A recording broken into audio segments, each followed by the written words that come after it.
भास्करमार्ताण्ड चण्डरश्मि दिवाकरः आयुरारोग्यैश्वर्य प्रसीद भगवान् मुने ॐ आं ह्रीं ग्रहादिराजाय आदित्याय स्वाहा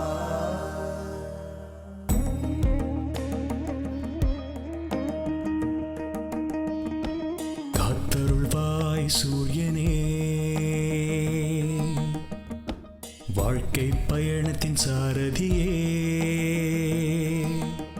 மனதின் இருளை நீக்கும் ஆதித்யனே புது வெளிச்சம் காட்டும் என் இறைவனே இந்த உலகம் ஓர் மாயை அதன் இயக்கம் உன் லீலை தீயதை நீக்கி தீயவர் நீங்கி துன்பங்கள் தீர்ப்பனியே நல்வழியை காட்டி தர்மத்தை காத்து அருள் புரிய வேண்டும் நீயே சூரிய வம்சமே சூரிய வம்சமே சூரிய வம்சமே சூரிய வம்சமே அன்பும் பாசமும் சூழ்ந்த ஊர் கிராமம் உந்தந்தானம் கோமகளும் அருளும் திருமகள் துணையும் குறையின்றி கிடைக்கும் கடவுளே கட்டிய கோவில் இங்குதான் இல்லமாய் உள்ளது பூவுலகை காக்கத்தான் இன்பமும் கூட துன்பமும் சேர்ந்து தொடருமே இந்த பந்தம் ஏழேழு ஜென்மம் நம் வாழ்வில் என்றும் ஒளி வீசும் பேரின்பம் சூரிய வம்சமே சூரிய வம்சமே சூரிய வம்சமே சூரிய வம்சமே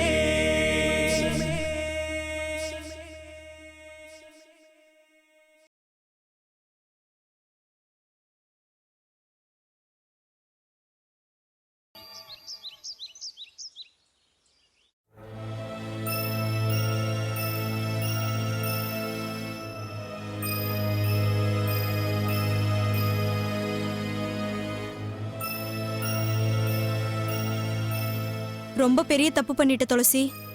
நான் ஸ்னேகா இல்லைன்னு நீ சொல்லிருக்கணும். ஆமா சித்ரா,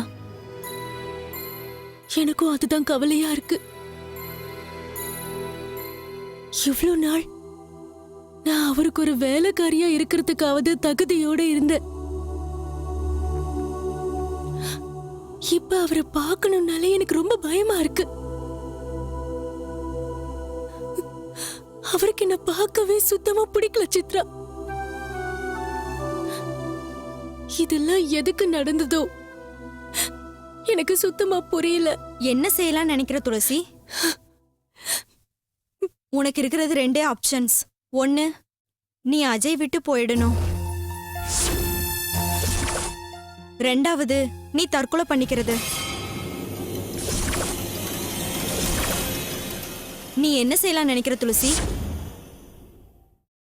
இந்த ரெண்டு சாய்ஸுமே உனக்கு தான். இதுல நீ எதை வேணாலும் முடிவு பண்ணிக்கலாம், உன்னோட இஷ்டம்.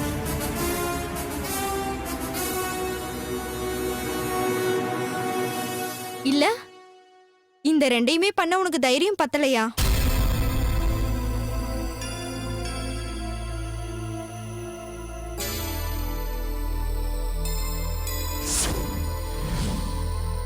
ஆமா, உனக்கு அறிவு இருக்கா? நீ எப்பயுமே மாற மாட்டியா?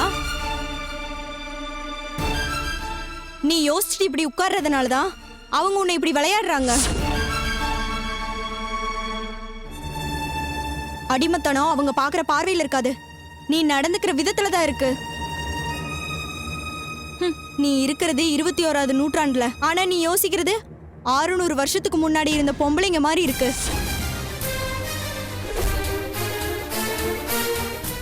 ஏதோ நீயே தப்பு பண்ண மாதிரி பேசிட்டு இருக்க. யாரோ உன்னை மானவங்க படுத்தின மாதிரி யோசிச்சுட்டு இருக்க.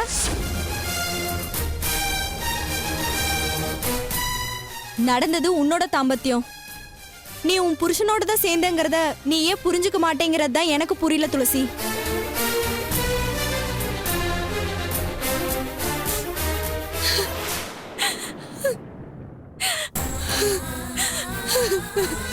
முதல்ல இந்த அழுகை நிறுத்து. இப்ப என்ன நடந்துச்சுன்னு தேவையில்லாம அழுதுட்டு இருக்க துளசி. தெரிஞ்சு நடந்ததோ தெரியாம நடந்ததோ நீ சேர்ந்தது உன் புருஷனோட தானே. அதுக்காக நீ சந்தோஷப்படுறத விட்டுட்டு நீ இப்படி அழுதுட்டு உட்கார்ந்திருந்தா நடந்த தப்புக்கெல்லாம் காரணம் நீதான்னு உன்னை ஒரே அடியா ஒதுக்கி வச்சிருவாங்க.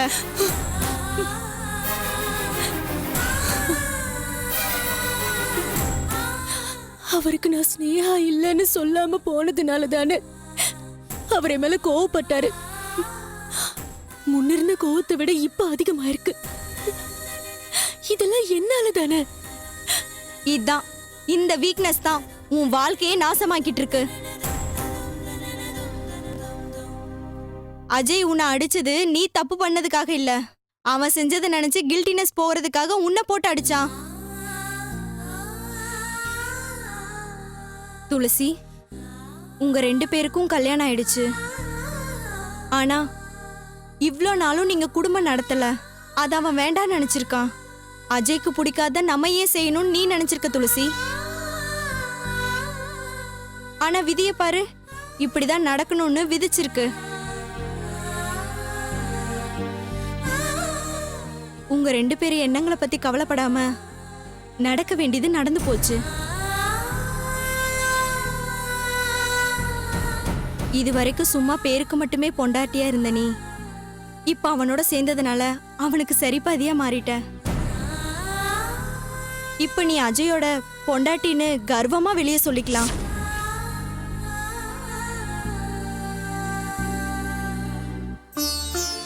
இனிமே நீ அந்த மாதிரி தான் இருக்கணும்.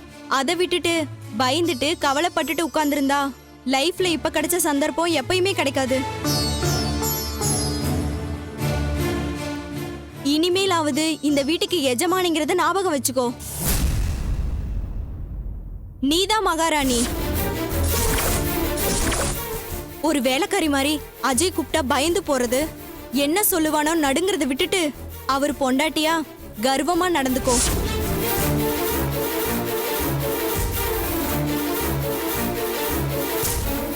உன்னை விட்டு உன் பயம் போயிடுச்சுன்னா அஜய் உன்னை பொண்டாட்டியா ஏத்துக்குவாரு துளசி.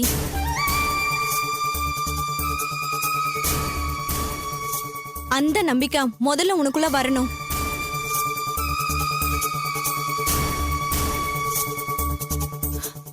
சித்ரா, நீ சொல்றது எல்லாமே உண்மைதான். ஆனா என்னன்னா, அவரோட வாழ்க்கையில இருந்து துரத்தி விடுறதுக்கு இத ஒரு சந்தர்ப்பமா பயன்படுத்திக்கிட்டு அவர் என்ன விலக்கி வச்சிடுவாருன்னு பயமா இருக்கு சித்ரா. துளசி, அஜய் நீ நினைக்கிற மாதிரி கெட்டவன் கிடையாது. ஒரு நல்ல ஃப்ரெண்டா அஜய் பத்தி எனக்கு நல்லாவே தெரியும். உனக்கு அஜய் மேல காதல் இருக்கு. ஆனா அஜய்க்கு ஸ்னேகானா உயிர். அதுதான் இத்தனை பிரச்சனைகளுக்கும் காரணமா இருக்கு. இந்த விஷயம் நடந்துருச்சுல்ல, இனிமே அஜய்க்குள்ள யோசனைங்கிறது ஆரம்பமாகும். அதுக்காக இந்த மாதிரி நடந்துருச்சுன்னு ஸ்னேகா கிட்ட சொல்ல முடியாது. இல்லன்னு அவனே ஏமாத்திக்க முடியாது. சோ ஸ்னேகா கூட பழையபடி இருக்க முடியாது. கொஞ்சம் கொஞ்சமா உங்க 2 பேருக்குள்ள நடந்த இந்த விஷயம் அவங்க 2 பேருக்குள்ள விரிசலை உண்டாக்கும்.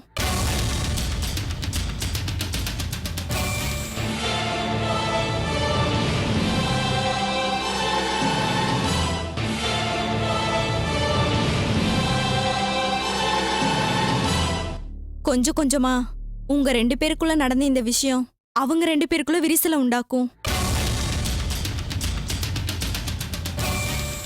காலம் அவங்க 2 பேருக்குள்ள இருக்கிற அன்பையும் காதலையும் மறக்கடிச்சிடும் துளசி.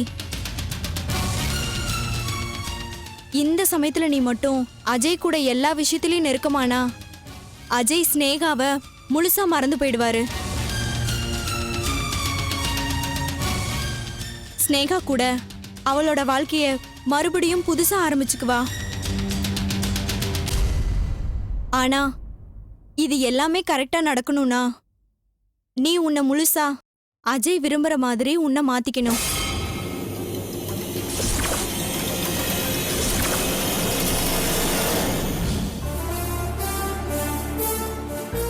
உன்னோட நட உட பாவனை நீ பேசுறது எல்லாமே நான் அஜயோட பொண்டாட்டிங்கிறத மனசுல வச்சுட்டு எல்லாமே பண்ணணும்.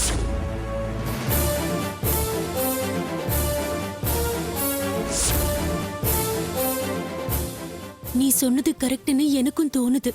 ஆனா என்ன இன்னும் ஆனா ஆவனாங்கிற? நான் என்ன சொன்னனோ அப்படியே செய். இல்லனா அஜய் உன்னை அடிக்க வேண்டாம், நானே உன்னை அடிச்சு திருத்த வேண்டியதா இருக்கும். சாதாரணமா முகூர்த்தம் குறிச்சு நடக்க வேண்டிய சாந்தி முகூர்த்தம் தானாவே நடந்து முடிஞ்சிருச்சு. இது எல்லாமே உனக்கு தைரியம் கொடுக்கறதுக்கு தான் நடந்திருக்கு. புருஷன் பொண்டாட்டி ஒன்னா சேர்ந்து குடும்பம் நடத்தணும். நீங்க 2 பேரும் அதான் பண்ணீங்க. இனிமே நடந்து முடிஞ்சதை யோசிக்கிறத விட்டுட்டு நடக்க போறத யோசி. இங்க பாரு துளசி, இன்னொரு தடவை நீ கவலைப்பட்டுட்டு உட்கார்ந்துட்டு இருக்கிறத நான் பார்த்தேன், நான் சும்மா இருக்க மாட்டேன். இத நீ புரிஞ்சுக்கோ. நான் போயிட்டு வரேன். நான் சொன்னதெல்லாம் ஞாபகம் இருக்குல்ல? மாறுறதுக்கு முயற்சி பண்ணு. மாற்றம் தானாவே வரும். வரட்டுமா? சிரி துளசி, நீ சிரிச்சுக்கிட்டே இரு.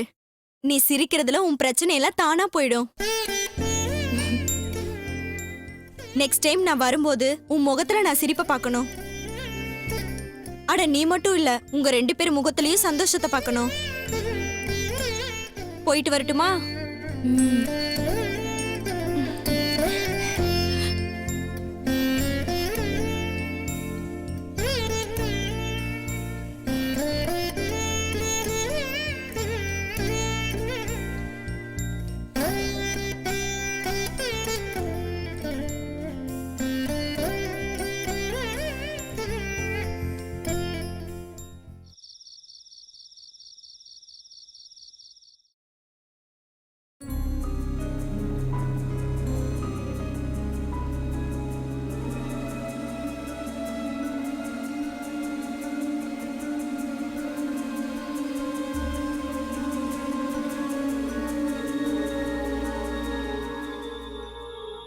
நீ உன்னை முழுசா அஜய் விரும்புற மாதிரி உன்னை மாத்திக்கணும். உன்னோட நட உட பாவனை நீ பேசுறது எல்லாமே நான் அஜயோட பொண்டாட்டிங்கிறத மனசுல வச்சுட்டு எல்லாமே பண்ணணும்.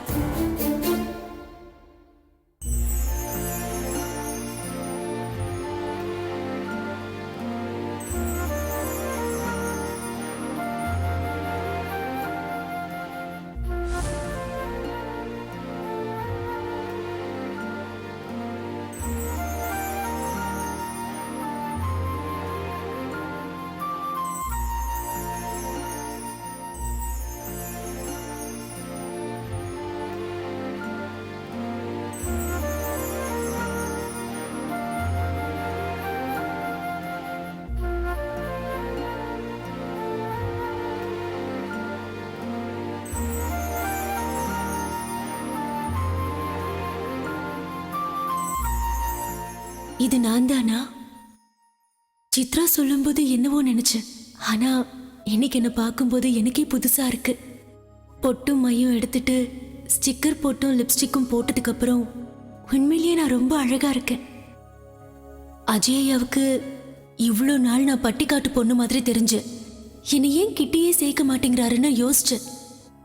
இப்போ புரிஞ்சுது. அஜயா சின்ன வயசுல இருந்தே சிட்டிலேயே வளர்ந்தவர். இங்க இருக்கிறவங்க போலவே நானும் இருக்கணும்னு ஆசைப்பட்டிருப்பாரு. இப்ப மட்டும் என்ன பார்த்தாருன்னா கண்டிப்பா என்ன விரும்புவாரு.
அஜய் ஐயா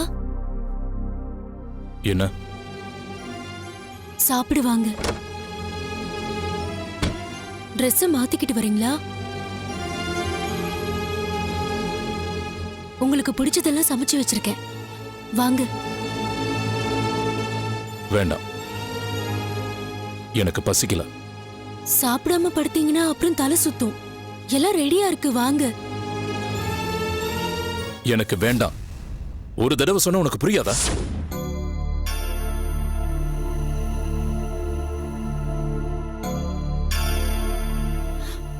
அது இல்லங்க, ராத்திரி நேரத்துல கொஞ்சமாவது சாப்பிடணும்னு சொல்லுவாங்க. வெறும் வயித்தோட படுக்க கூடாதுன்னு சொல்லுவாங்க. சென்டிமெண்டா? இந்த கதையெல்லாம் எனக்கு வேண்டாம். போயும் வேலை பாரு.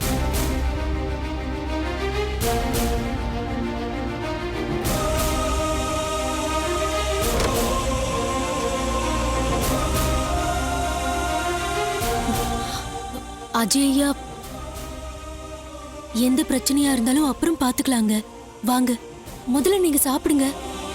நீங்க சாப்பிடாம படுத்தா எப்படி? நான் உங்களை அப்படியே விட்டுற முடியாது, வாங்க.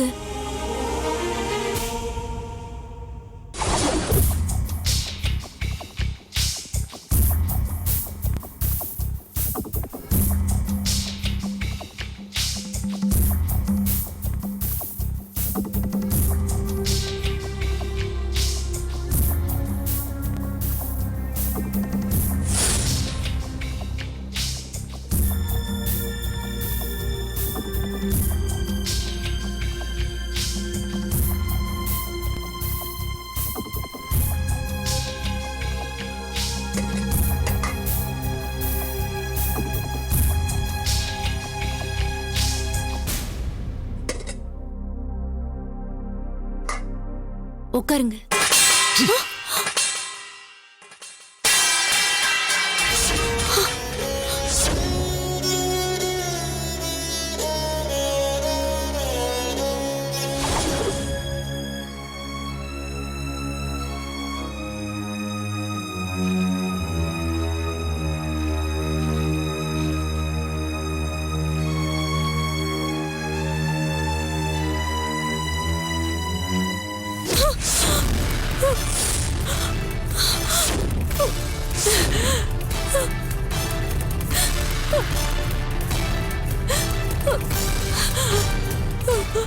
என்ன? என்ன பத்தி உன் மனசுல என்ன நினைச்சிட்டு இருக்க? சொல்லு. ஐயா, ஏன் இப்படி பண்றீங்க? சாப்பிடுங்கன்னு சொன்னது ஒரு தப்பா? கண்டிப்பா அது தப்புதாண்டி.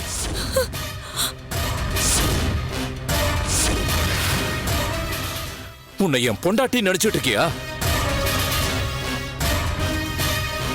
கனவுல கூட அந்த மாதிரி நினைக்காத. இனிமே அந்த மாதிரி என்ன உனக்கு வரவே கூடாது.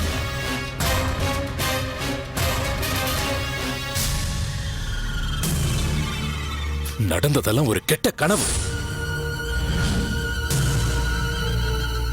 ஏதோ தப்பு நடந்துருச்சுன்னு அதிகாரம் பண்ண முயற்சி பண்ணிராத. இதுக்கு முன்னாடி எப்படி இருந்தோ அப்படியே தான் இருக்கணும்.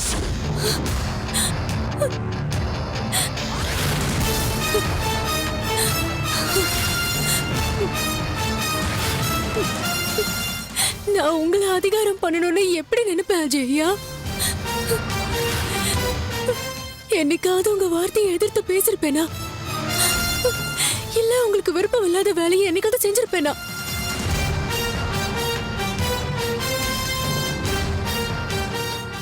நடக்க கூடாதது அன்னைக்கு ராத்திரி நடந்துருச்சு.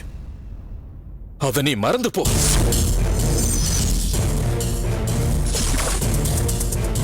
கண்டத கற்பனை பண்ணிக்கிட்டு என் பக்கத்துல வரணும்னு முயற்சி பண்ணாத.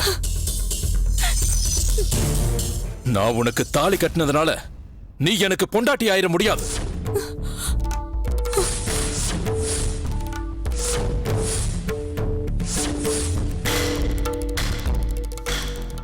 மனசார என்னைக்கோ நானும் ஸ்னேகாவும் புருஷன் பொண்டாட்டி ஆயிட்டோம்.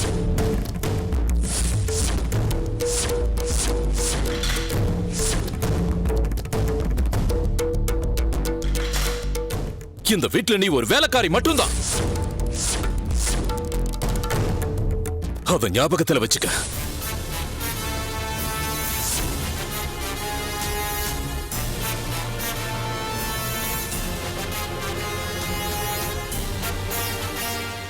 நமக்குள்ள நடந்த அந்த விஷயம் எக்காரணத்தை கொண்டும் ஸ்னேகாவுக்கு தெரியக்கூடாது.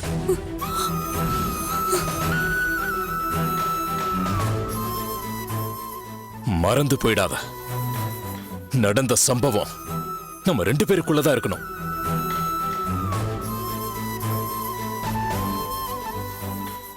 இன்னொரு முறை நம்ம 2 பேருக்குள்ள அந்த மாதிரி சம்பவம் நடக்காது. இனிமே நடக்கவும் கூடாது.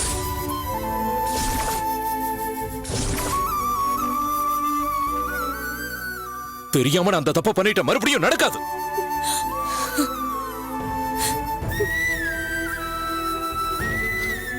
இன்னொரு தடவை அந்த மாதிரி நடக்கணும்னு நீ நினைச்சா, என்ன ஏமாத்தணும்னு நினைச்சா, உன் கழுத்தை பிடிச்ச இந்த கை உன் கழுத்தை நெரிச்சிரும்.